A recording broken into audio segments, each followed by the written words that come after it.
We're live on the air. This is Fam Electric Ghost, and we're with Phyllis Leavitt. How you doing today? You are a author and psychotherapist. So welcome to the Fam Right. Electric Ghost podcast. Well, thank you so much for having me here today. And you have a master's degree in psychology and counseling, and you've co-directed a sexual abuse program called Parents United in Santa Fe in New Mexico. And then we went into private practice. That's a little bit of your background. There's probably more than that. That's kind of a Right. brief synopsis. But again, we appreciate you being a guest on the show today. Thank you so much. It's a great honor and privilege to be here talking with you. Now, I always ask every guest these two questions before we really get into a deeper dive. What motivates you, and why do you do what you do? I always wanted to be a writer, even when I was really young. And I think I just had some natural draw to expressing myself in writing. And I didn't know what I wanted to write about when I grew up, but I, wrote little poems here and there and little sketches of things. And I kept, hundreds of journals. And so writing is kind of a way that I connect to myself very deeply. I find that I have thoughts and insights in writing that I don't have in my ordinary thinking all the time. So that was part of it. I just love to write. I love to express myself in writing, and I find words to be very enlightening. Other people's writing as well, of course.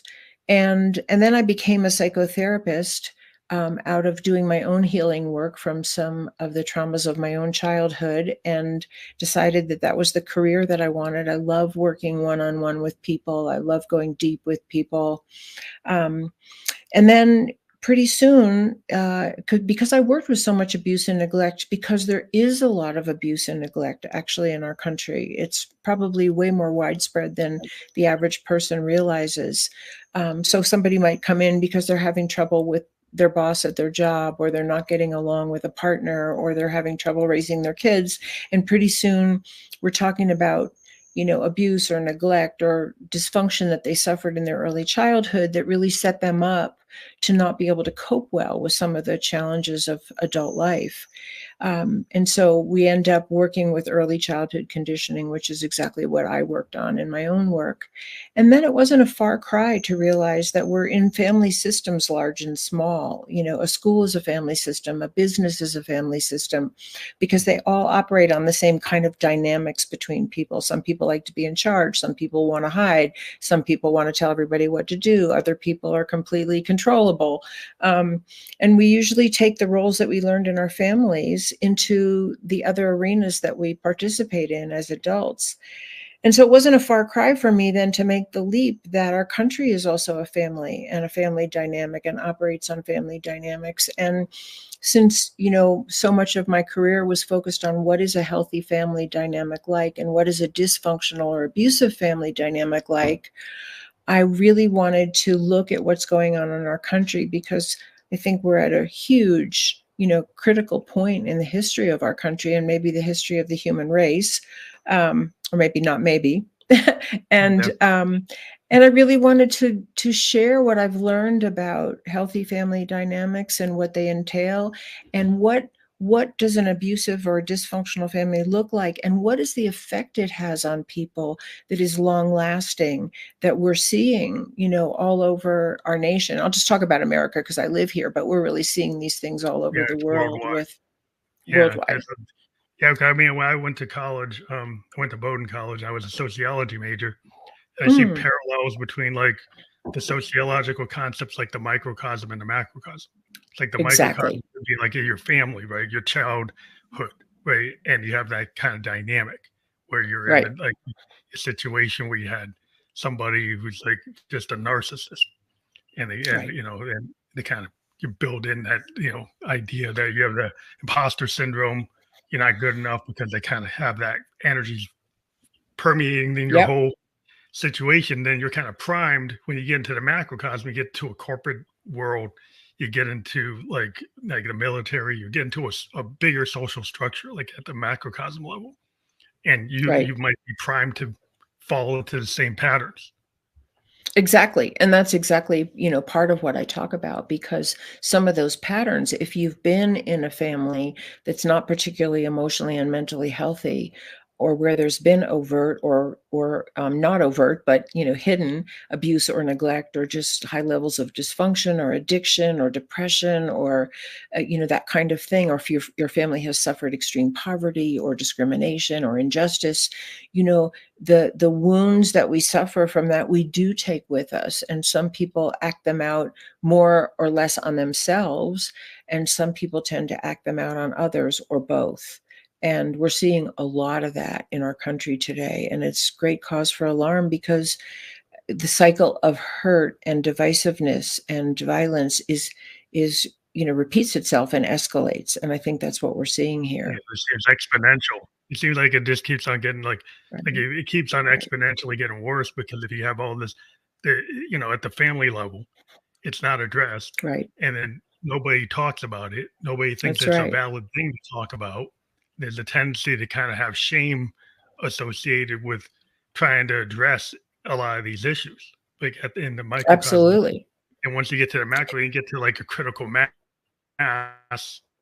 and you get incidents, you get That's situations right. that, like whether it's like individuals or groups getting into these bad situations. That's right, and one of the characteristics of an abusive family, besides denial of what's happening that's hurting people, or they just don't wanna hear about it, is if someone does try to speak up or get help, they're often targeted for more abuse or blame, and that's exactly what happens in our country, often, that people who march for peace or demonstrate for civil rights, become the target of massive violence and sometimes murder. And these are abuse family dynamics. And the beauty of psychology, and this is one of the reasons why I feel so strongly about what I'm trying to convey, is the beauty of psychology is it's not partisan. Psychology is not, and the healing work that we do in psychotherapy, for instance, whether we're working with an individual or a couple or a family, or a child, it's not about blame. It's really getting to the root cause of what is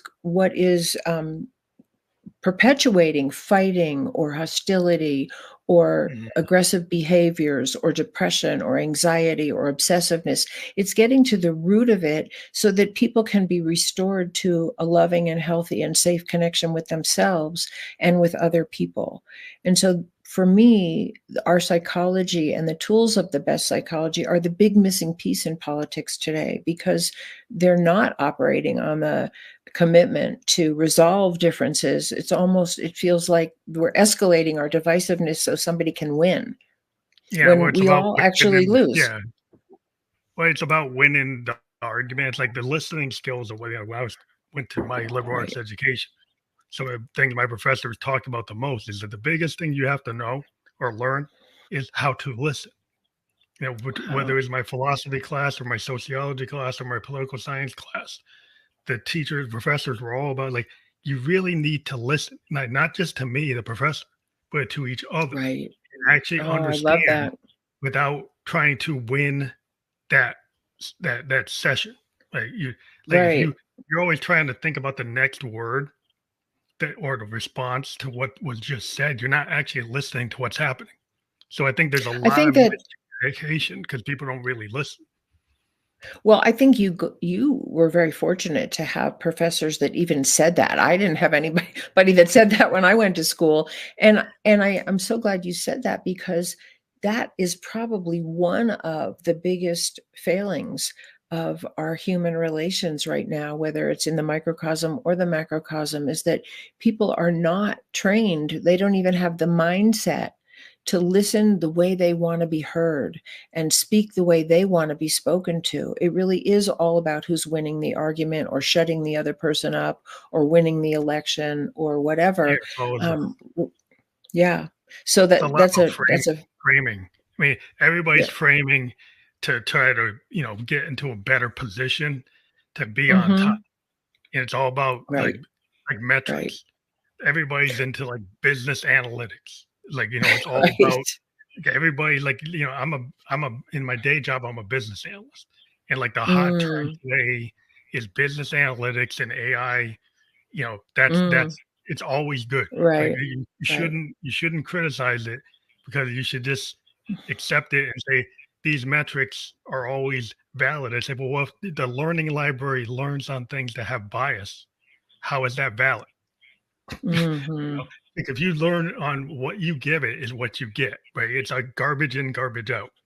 And so a lot of times people don't understand, like if you get a lot of bad negativity, coming in, then it tends to come out. Right? It's like it's law of attraction. You're gonna keep on getting into Exactly. codependencies, getting into negative space. You're not gonna get out of it. And so if what you think is like this is the truth. Because I saw somebody say, "Well, we're gonna program safety into this system." But if you say safety is I can't even talk about race, right? Because that's dangerous to talk about it. So then you say, then the algorithm will actually prevent you from talking about race. Well, that isn't actually a Wow. sense of safety. It might be a sense of safety for you based on your bias. Mhm, mhm. Yeah, that's really interesting. Also, because I never thought of it in terms of metrics because that's not my field and I don't think that way.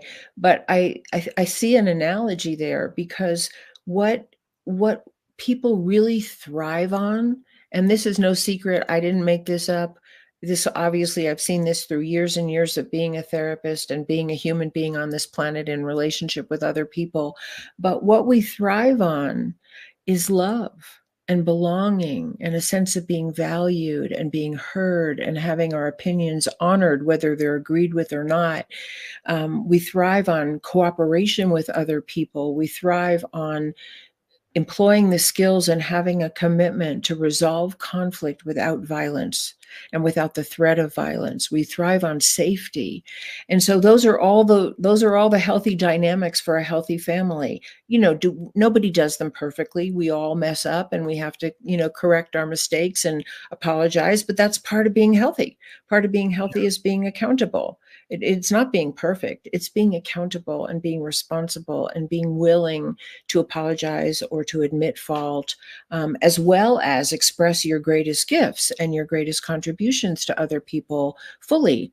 And so I call all those things that I just mentioned. I call those high tech human relations because we want high tech everything, right? We want high tech technologies and cars and medicine and science and but how often do we talk about what are the highest tech human relations that we're capable of and that we actually really want? And if we really want those things in our own life, I don't know anybody who wants to be bombed in their home or have their children kidnapped or be hated because of their race or their religion or their gender or anything like that. I don't know anybody who wants that in their own life. But the fact that we allow that and condone that on larger levels is a mental health issue because mentally Yeah. healthy people don't have that kind of separation between what they want for themselves and what they do to other people. Well, it seems like, the societal structures get in place this idea of like the blame game or the resentment game.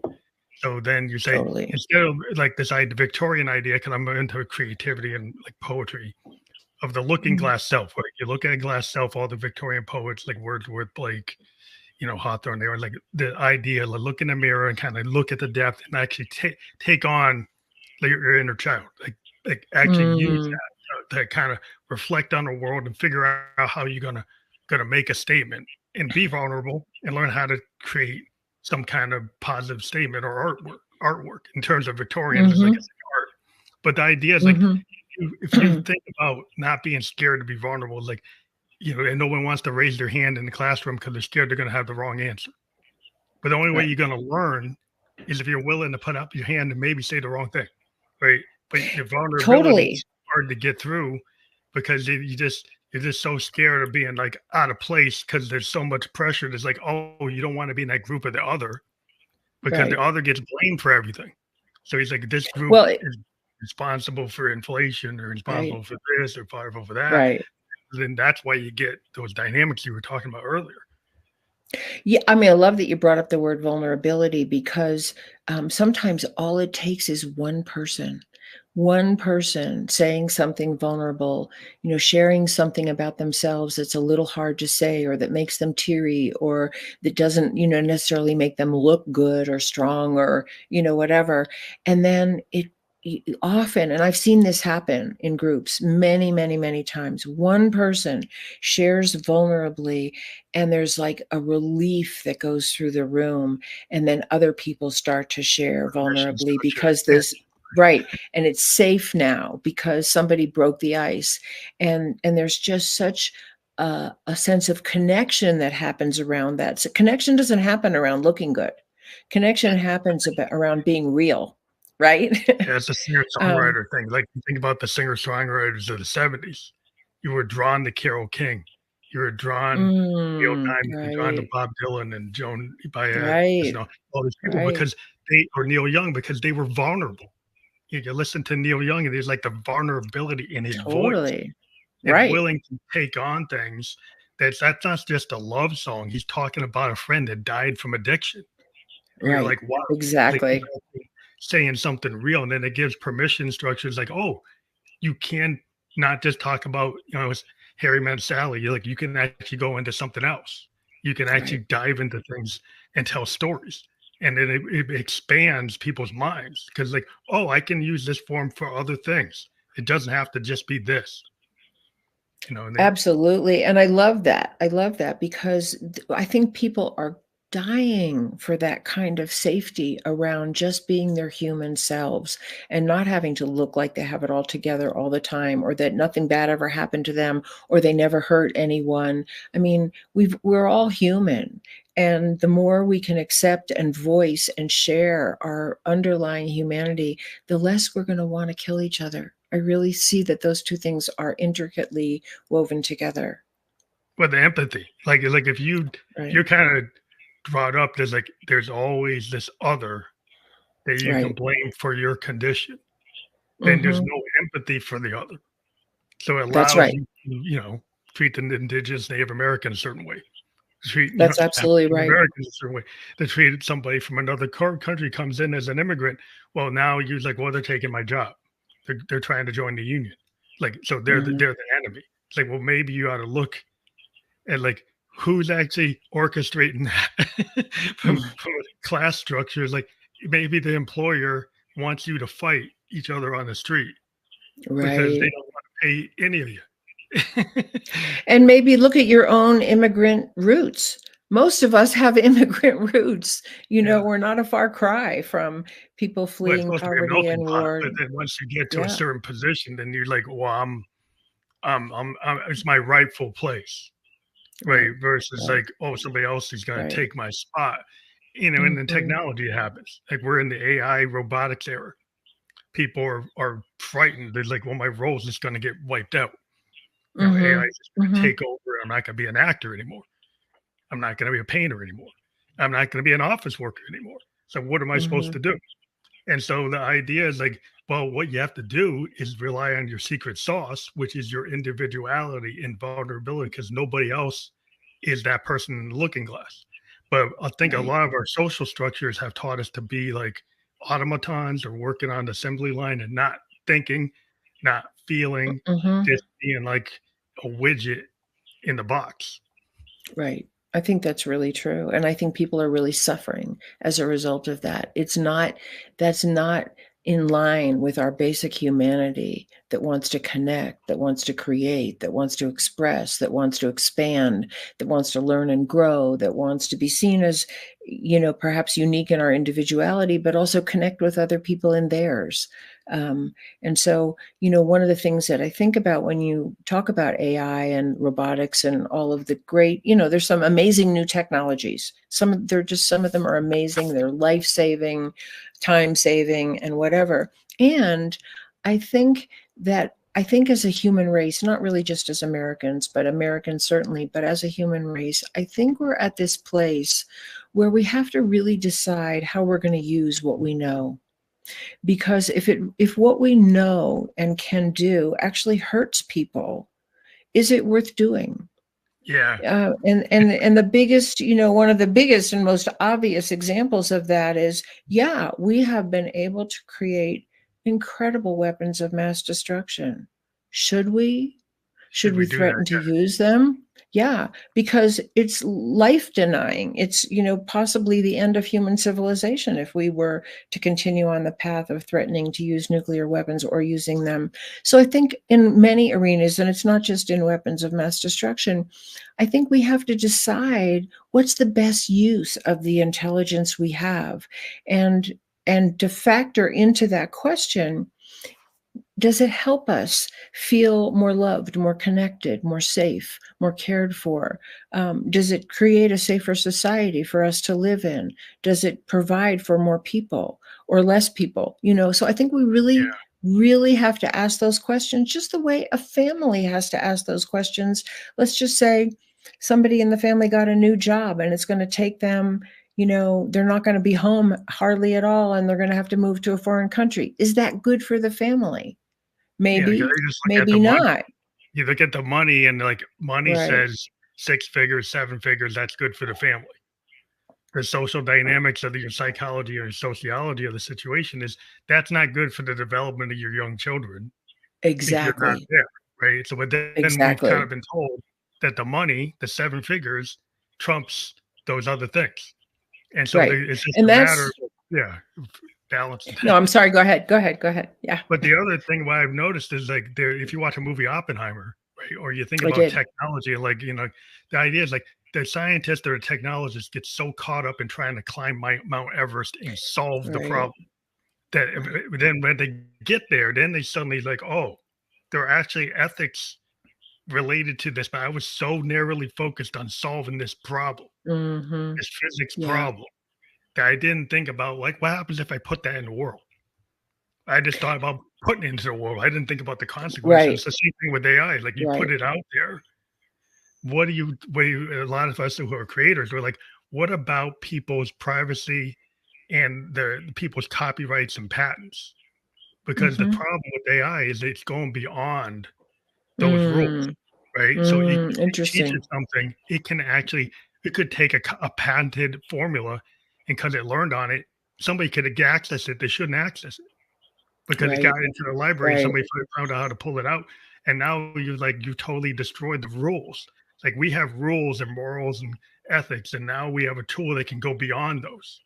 Right. And just because And it that's can, exactly what you I'm just keep that's it there. exactly what I'm talking about. Right. Just because we can, should we? I just read a little blurb that came up on something in my email not long ago this afternoon that said the Surgeon General, and I'll have to check out and see if this is true, but it said the Surgeon General is now recommending that we look carefully at the effect of social media on teenagers. And I think that's another arena where we have to look at, like, we can do it, but should we do it? And what's the cost of doing it on the mental health and well-being of really not just young people, it's really everybody. But if you're talking about young people, you're talking about their developmental process. And how is it being affected by Well, it's like hate gambling. speech I mean, and you're creating right, yeah, I mean, these algorithms on social media are as addictive as, like, alcoholism and gambling and any other addiction because they get right. them on stuck on their device. And it gets them into That's a right. loop that's very addictive. That's not that different than those things I just mentioned. And so the question is, like, well, the social media company makes billions of dollars off of these Right. algorithms. And they say Right. it's great because it's like, okay, that's capitalism. But then, like you said, well, what's the measure of the capitalism versus the harm to the kids? But nobody ever wants Exactly. to talk about that. Exactly. I mean, and if we're looking sort of at that microcosm, macrocosm lens, through lots of things, what's on social media, what comes down through the news as so much hate speech and divisiveness and threats of violence and stories of violence, um, then, what we're looking at is creating a culture that makes that okay. Those are role models. And, when we look at a family, we say, without thinking about it, really, like, what are the parents role modeling for their children? And if they're fighting all the time or hitting each other or, breaking things or leaving for 3 days and not telling anybody where they are, abandoning their children, we'd say, you need help. there's something mentally unwell about how you're functioning, and you're really impacting your children and your spouses in a very destructive way. And I think we have to do the same thing on larger and larger levels of authority and influence and control and leadership.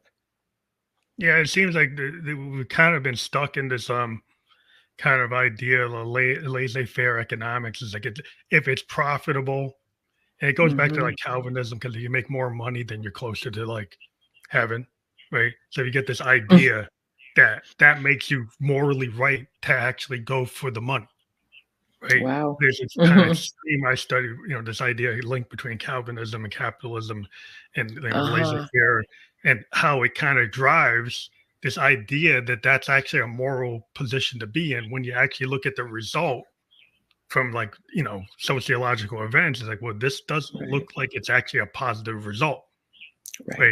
It might be a Right. positive bank account, positive For some. GDP Right. for some people, Right. but it's Right. not actually good for certain sectors, and then certain sectors get affected more than others, but they might be in the other category, so you don't Hmm. care. They might be females, so you don't care. They might be, you know, transgender, so you don't care. So so that's always been like, okay, who's winning in this group of individuals that Right. makes the whole Right. country? Whose interests are more important?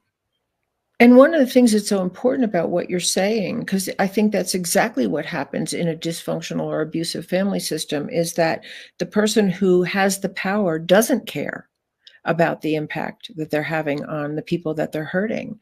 And the more we have that in our society, and this is one of the things that I think psychology really has to offer us on a large level of understanding, is that the more people we don't care about, the more symptomatic those people are going to become, just like the people in an individual family that are not cared about, or overtly hurt, or mistreated, or exploited, or ostracized. They are the ones who will become symptomatic.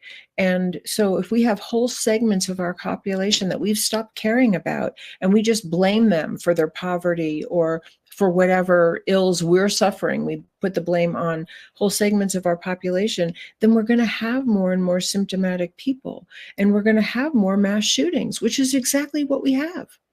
Yeah, And it's then like, none of us are actually really safe. well, yeah, but the safety level is like it's so interesting. Like I live in New Hampshire, and there's a Mm, massive like homeless camp.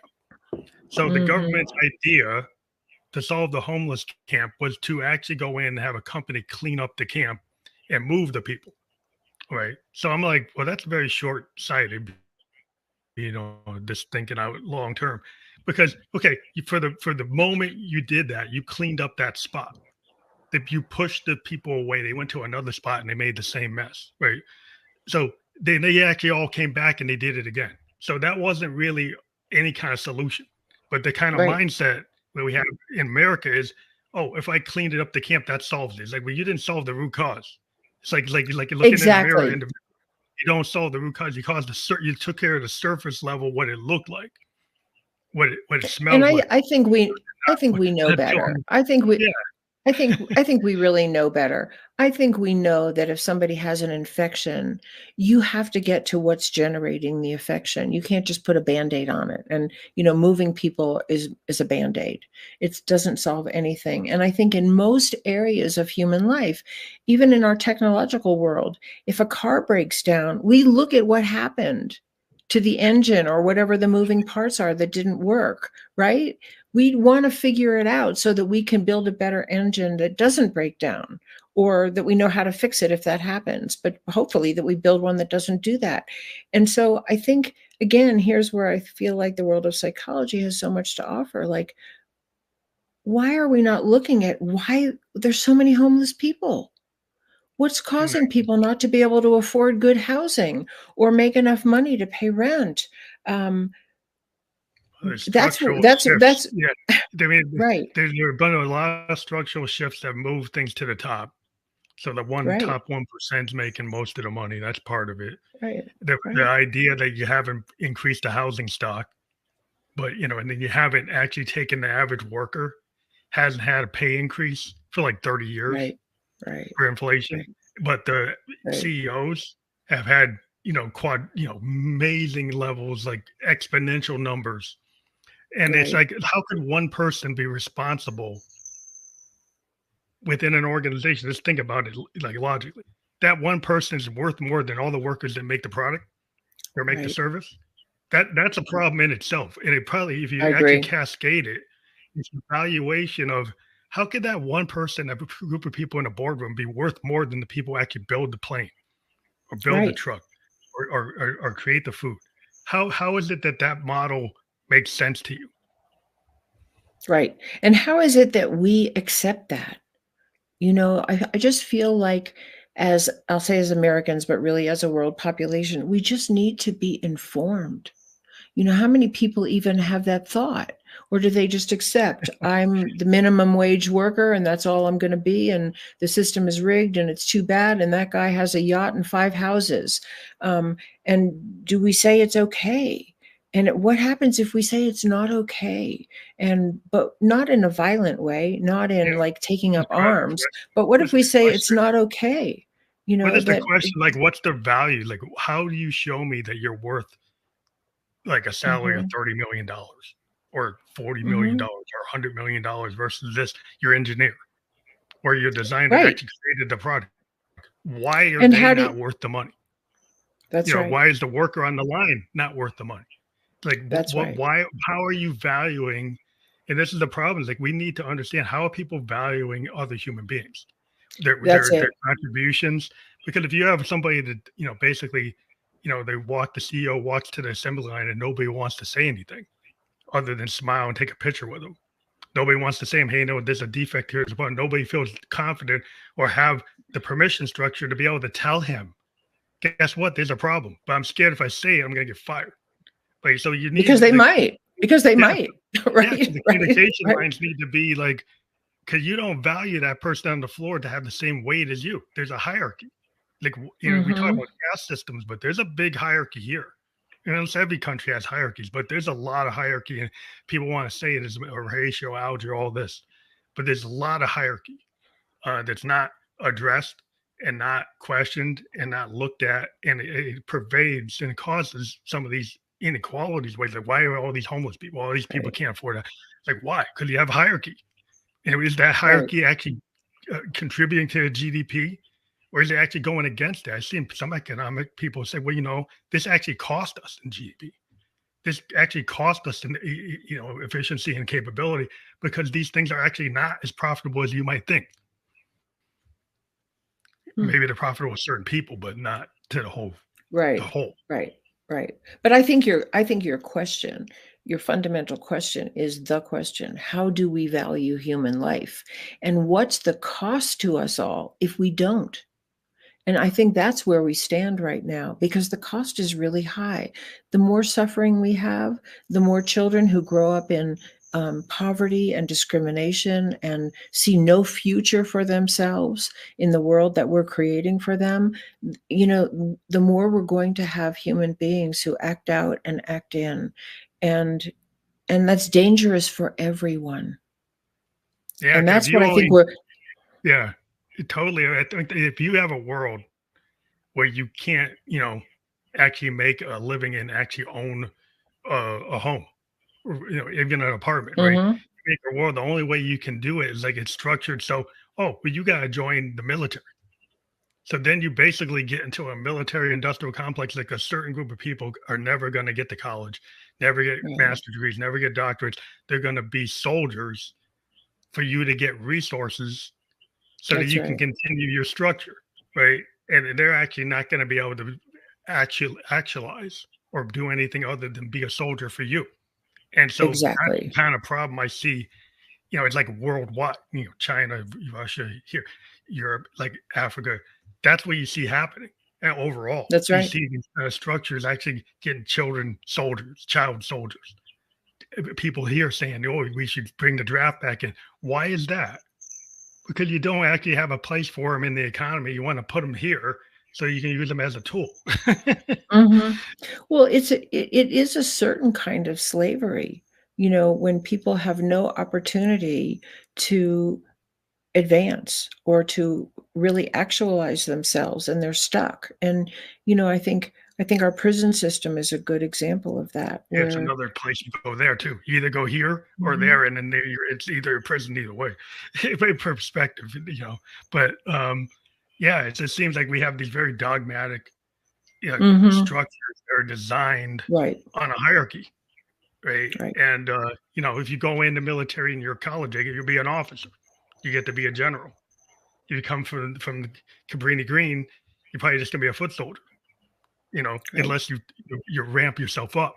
But most likely, you're not going to ramp yourself up because that's not what you've been on. That's not the Mhm. trajectory you've been on. So like you have these kind of Horatio Alger situations where certain people they do ramp up. So it's not 100% either way. But if Right. you look at the bell curve of it, it's kind of in the bell curve. It's Yeah, like most people are going to fit in there, and then right. the ones on the edge, the edges of the curve, they're going to go where they're going to go. So, some of the tools for the best psychotherapy, which I would love to see be well known just by the general population and implemented on all levels, large and small. And I know that probably sounds like Pollyanna thinking to some people, but actually, I think it's what's going to save us from ourselves.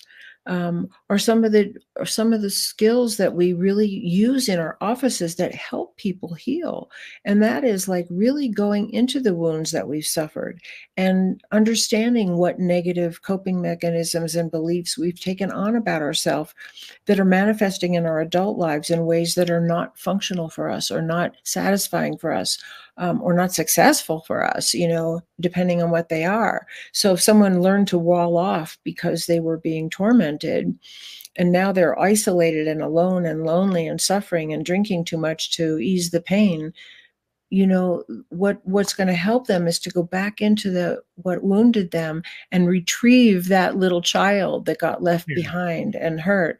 And those are some of the great tools of therapy. And when people do that, when they can heal some of their wounds in a safe place with a safe person, they become safe people for other people. They become more relational. They Why are do you able think to that's deal not with valued though? Well, I why guess it's the not question I have valued. is like, why doesn't like the insurance system in America, like if somebody has a bad heart or they got diabetes, Right. they understand that and they'll pay for it, or they'll pay for the care. Hmm. But when you Hmm. have psychological issues or trauma issues that are not physical, they're actually within your soul and your heart and it's harder to quantify that. I mean, as a person like you can quantify it, but it doesn't seem like it's actually valued on a scale like cancer or heart disease or, it's Right. not, doesn't seem like sometimes they limit how much care you can get. Right. Oh, absolutely. Or In you America, can't get it, you got period. 12, Right. 12 visits for the year. So how could you Right. quantify that I only need 12 visits for mental health? You Like, how can't. could you You decide that can't. You can't. you're gonna Yeah. ration that? That's what my corporate America plan says. Like, Well, really? that's an economic issue that's misguided. I spoke once to someone who worked for an insurance company who was a numbers cruncher, and he said to me, I said I was a master's level psychotherapist, and he said, "Oh, insurance companies hate master's level psychotherapists." And I said, "Why?" And he said, "Because they work with people too long. They like their clients too, much." Yeah, and That's and and that's that really numbers game. was the thinking. And I think part of the reason in the big picture, and then we can look at the little picture too about why it is not esteemed as well as a heart surgery might be, or mental health. um, but in the big picture, I think, and I don't know how many people really understand this, but I think in the big picture, if you really focus on helping people heal and helping people retrieve their most essential good self and be fully expressed and empowered in the world, the power structures that we're living in would crumble. Well, that's I probably why think they that don't would want to really pay for happen. Now, it. I don't know that that's the thinking behind that, but I think somewhere people know that when people are not on survival, when they depend on, a medication, and I'm not saying anything wrong with medication, No, no. but when they're just struggling and they can't really express their full selves or be safe or create a a supportive community in which to operate. When they can't do that, they're on survival. And when they're on survival, they're less of a threat. Well, But yeah, that's if you're not just really thrown in, true. It's not really yeah, true. yeah, you're actually more of a threat. Well, yeah, I mean, this is the Hmm. problem. Like the kind of thinking Right, is that right, like if we can get people to be just tied to like living paycheck by paycheck, then they can't really think about the deeper things of like why does the CEO make 100 times more than me? Right? Or why right, does the homeless camp right, exist and they just move them down the road? Like they right, don't have time to think about it because they're just trying to tread water. If you're right, treading water, then you're gonna just be buying the alcohol, buying your right, cigarettes, watching TV, right. not Watching TV, engaged, right, not actually going in like, what is it that my politician down in the state senate, what is it they're actually passing? What are they actually right, doing? Who are they actually right. working for? Are they actually working for me? Did you ever take the time to actually look at it? Hmm. Nobody actually did not, unless you're heavily invested, like or you have the curiosity. But a lot of times the Right. curiosity is kind of pushed out of you, you know, to kind of just Absolutely. be just on the Absolutely. treadmill, just working paycheck to paycheck, month to month. That's what you're not engaged. If you're not engaged, then you're not a threat. And if you're suffering and you're really on survival a lot, it's easy to be enrolled in trying to blame other people for your ills. Um, it's much easier to look at like, okay, it's that segment of the population, it's that race, it's that gender, definition, it's that religion that's the cause of our problems, or it's the immigrants that are the cause of our problems, rather than it's the structures that don't support a good life for everyone. And Mhm. and I think what we do, especially with mental health, and this is another part of an answer to your question, is that I think one of the reasons why it's not fully funded the way a heart surgery might be is because we still live in a mindset of blaming people. If you're an alcoholic, get it together and just stop drinking. You Yeah, know, it's um, we don't want to know that you were raped as a child and you're trying to manage the pain of violation, or that we live in a culture where you were discriminated against from the minute you were born, and that's really the cause of what's ailing you. What's missing is that sense of collective responsibility for our yeah. There's collective like there's family. there just seems to be a lot of people who just like kind of slough that off. There's no responsibility for the condition of people other than their own individuality. It's like the curse of Right, individualism. right. Mhm. If I lived in Japan, which is more less Oh. individualistic society, right? So if somebody has the flu in Japan, this was like when I was there in 2004, they wear a mask, right? They wear a mask on the Mm. subway because they don't want to get you sick.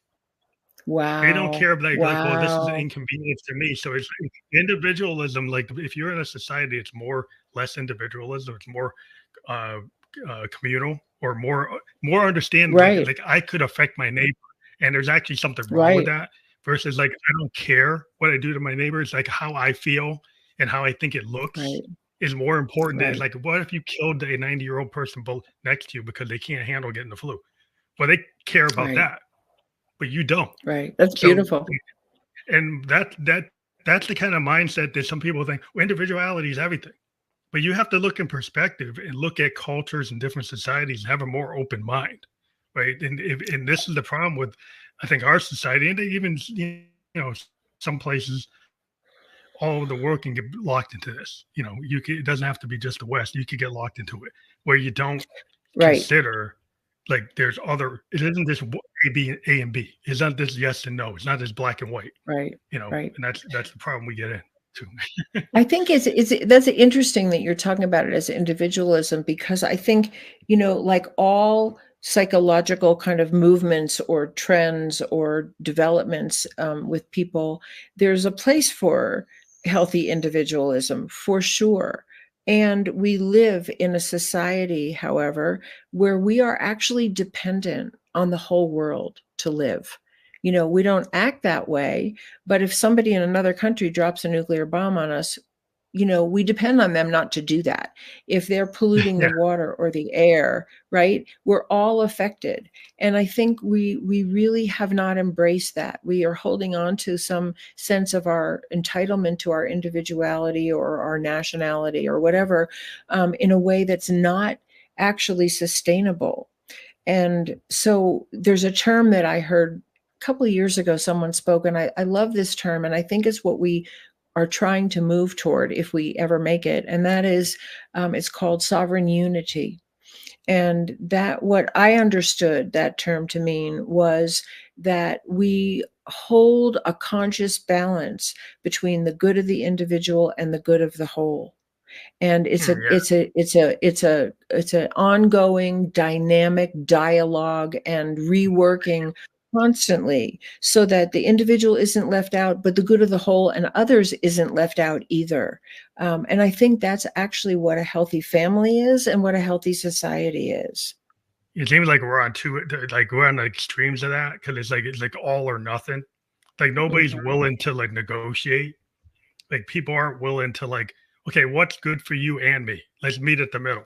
And Exactly. then it's like I got to get 100% of what I want. You get nothing, because Right. that's right. That's Right. morally right for me, and my point of view. And I can't Mhm. accept anybody else to have any other point of view.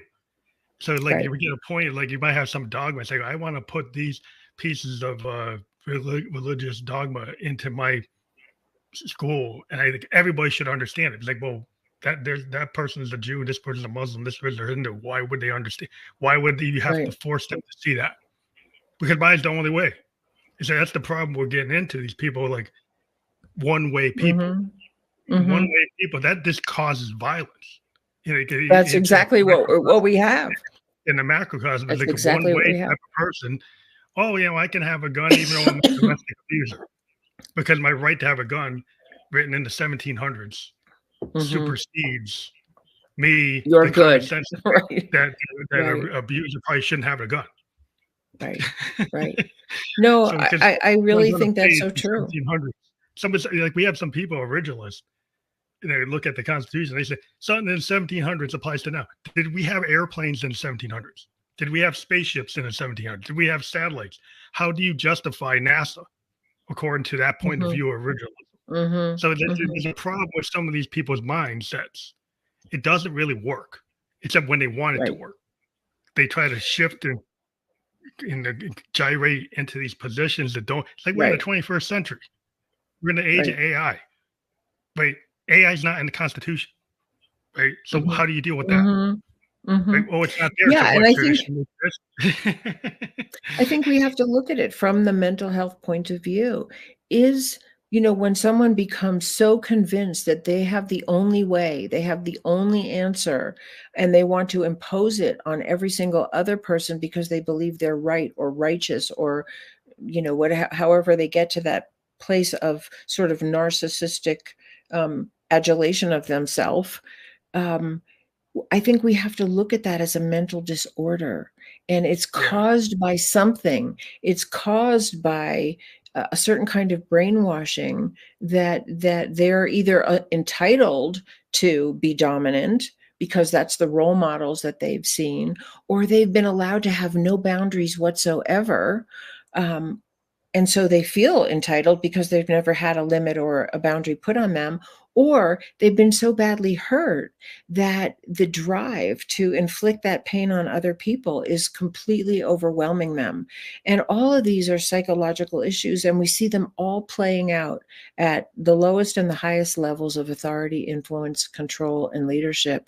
And that's why, that's one of the big reasons why I wrote the book, because I think it's really a mental health crisis that we're in. Yeah. It's just the problem. We got like certain factions don't believe that mental health is even a thing.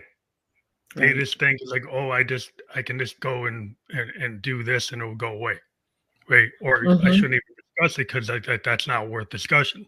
Independent. There's multiple faiths that have some version of that, and it's Mhm. just so it doesn't matter. It's like not just one or the other. There's a lot of points of view that have hold those type of concepts, and so the idea is how do you take this kind of narrow mindedness in the 21st century, which is always surprising to me because I got my childhood in the 70s, growing up with Mm, Gene Roddenberry Star Trek and George Lucas Star Wars, and it's like never thought I'd see so many people trying to grasp at like going back to the 1700s, going back to the mhm, 1600s, whether you're a Muslim or a Christian, it's like trying to hold on to really old dogma and try to mhm. force it into the modern world.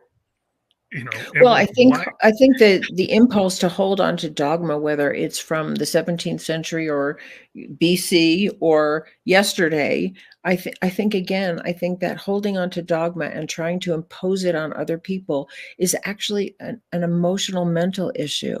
Sometimes it doesn't even have to do with the dogma. It could be any dogma, as long as I'm in control of you and you do what I say, and I'm right and you're wrong. And this can be found, in many religions and in many societies where that becomes the mindset for control.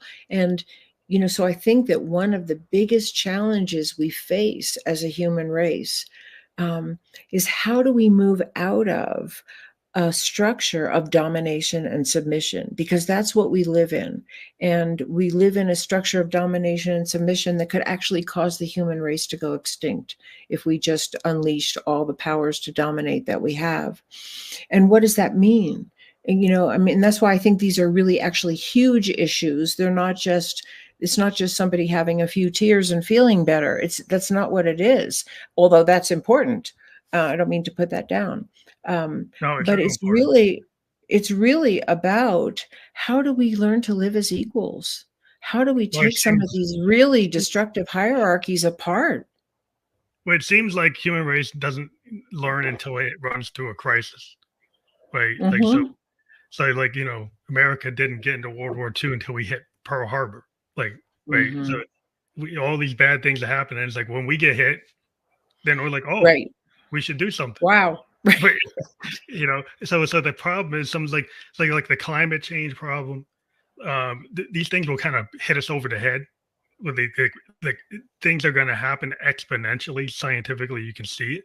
They're going to be Right. like big events that Right. just happen, and you're not going to be able to like slough it off to the next day. And so it's going to Right. put pressure on our systems, which are already under pressure. So it's going to either you're going to fight or you're going to come together. And we're going to That's have right. trust in leaders that want to go for coming together rather than pulling apart. Right now, Right. we seem to have a lot of people just want to pull apart. But like if Right. something happens and everybody sees it Mhm. like a 9/11 moment or Pearl Harbor moment, do you come together or do you blow apart? You know? Right.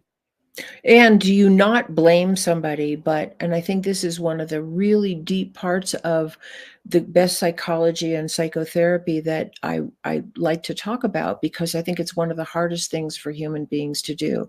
And that is, how do we just take responsibility for ourselves? Because we know that in an individual relationship, if you've ever been in a relationship with someone that you really care about, whether it's a spouse or a child or a friend or someone you work with, but a relationship that you care about, if someone actually takes responsibility for something that they did that hurt you or upset you or whatever, you know how healing that is for the relationship.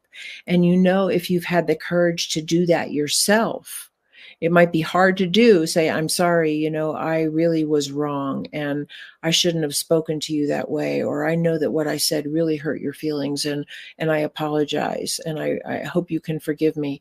That it takes strength and courage to do that. And it's healing for both people. It's healing for the person that apologizes or takes responsibility in some way. And it's healing for the person who receives that. And those are the kind of role models that I want to see in the highest levels of government, where we take responsibility for what we've done as a country. And we take responsibility for how we treat every American here and all people who live here and people around the world. We'd have a different world. And I want to say again, it's not Pollyanna thinking, because if we can do it in our own lives, a country is just a mass of individual people. So if we Yeah. can do it in our own lives, we can do it as a country, and we can do it as a world population if we want to. if we see that we're, as you said, if we see that the stakes are so high that it's really the only way. Well, because it's this idea like everybody's living in a dome, you can't be fighting, right? So when you get to the world of the science future, like with these domes, Mm, like because the world's mm. so hot, oceans are so violent, the weather's so violent. But within the dome, you probably can't be killing each other in the dome, right? So the idea of the future kind of state of the world is like you're gonna have to get over, you're gonna have to apologize, right? You're not gonna be able Yeah, to hold a grudge. You're not gonna be able right. to just be angry and And think you're it's gonna have okay. to change your behavior. You're gonna have to Yeah, change your behavior. That's part of taking responsibility. It's not just saying, "I'm sorry," which is very valuable and takes a lot of courage to do, but committing to change your behavior in the future. If I yelled at you and that really upset you that I screamed, um, it's okay if I say, "I'm sorry," and if I really mean it, that means I'm gonna try not to do that. 'Cause I don't wanna hurt you, because I care about you. But I love what you just said about the dome. We are in the dome. We're already there, you yeah. know? Just don't We realize just it. don't know it. Yeah, well, that's the problem is people don't realize they're in the dome and then they're doing all these things that are affecting like they don't understand the cause and effect. So Exactly. it's so you're doing this action and you think it's like, well, this is affecting me or affecting this tiny thing. It's a ripple in the It's a universe, ripple. right? It's And a it ripple. rips through the universe, all these bad school shootings, domestic violence, these attacks, Horrible. whether it's microcosm or macrocosm, nation against nation or person against person, it just Right. cascades. And it That's right. leads to people not feeling safe, not safe at the grocery store, not safe at the movies, not safe in school, not safe in church. What does that do to the psychology? Like if you're Terrible. thinking like that, I can't be even safe in the grocery store, Right.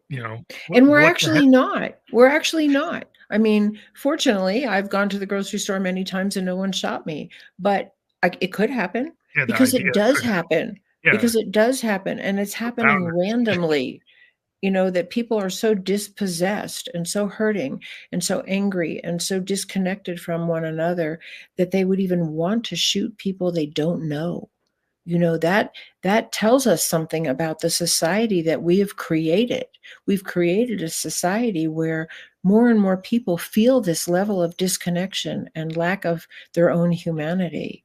But to do the counterpoint to what you're saying, love works the same way. When we're kind to other people, when we want to know their story, when we take time and we're patient and we help them out if they have a problem, or we're generous if someone needs, helping hand, whatever it is, or we just smile at someone, or we ask somebody if they're having a hard day and make space for them to talk to us. That has a ripple effect too.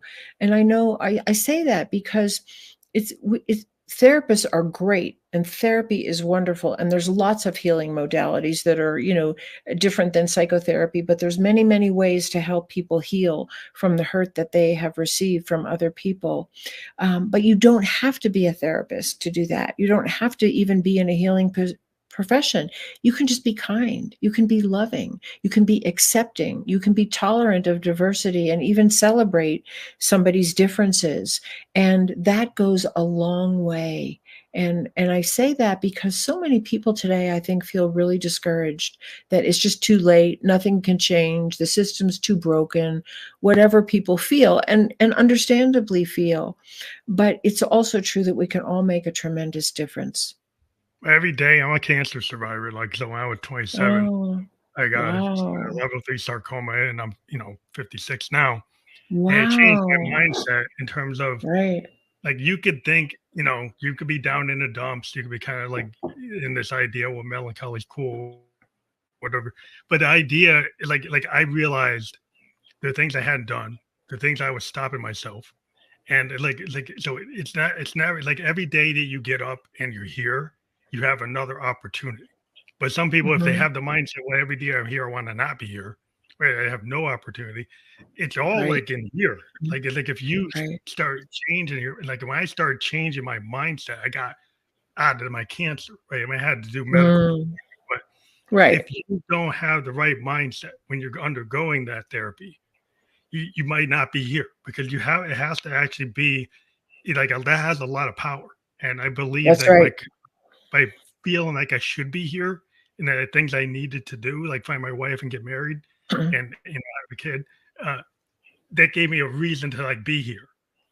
And so Right. people give themselves like whatever the win you can have for yourself, like something that makes you feel Mhm. happy instead of just thinking about the negative. And I think we get Right. so stuck in the negative. Is like you can find some positive things in your day, even if you had some Right. that didn't go well. That if you focus on, is like okay, it's a perspective.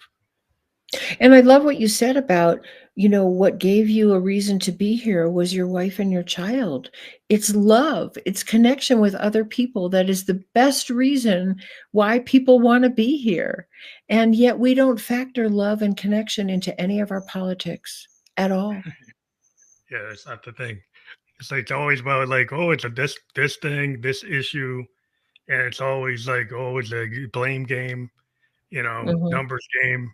It's like is your gas price, your money, your inflation rate. Well, what about your happiness rate? How you measure that? Exactly. You want the love Exactly. quotient, the love quotient for your neighbor. Like do Right. you live in a neighborhood where you actually talk to your neighbor, or do you scowl at your neighbor?